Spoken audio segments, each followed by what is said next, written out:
How to connect Fitbit to Android. There is no one-size-fits-all response to this issue since the procedures required to connect a Fitbit to an Android smartphone differ based on the individual Fitbit model and the version of the Android operating system you are running.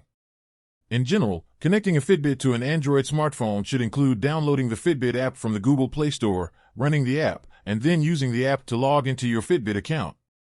After logging in, you should be able to complete the connection procedure by following the on-screen instructions. There are several methods for connecting your Fitbit to your Android device.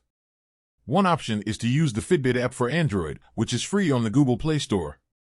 After installing the app, launch it and sign in with your Fitbit account.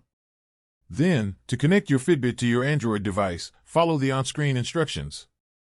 Another method for connecting your Fitbit to your Android device is to use your Android device's Bluetooth settings. First, ensure that Bluetooth on your Android smartphone is switched on. Then, launch the Fitbit app and navigate to the Devices section. Select Fitbit from the Add a Device menu.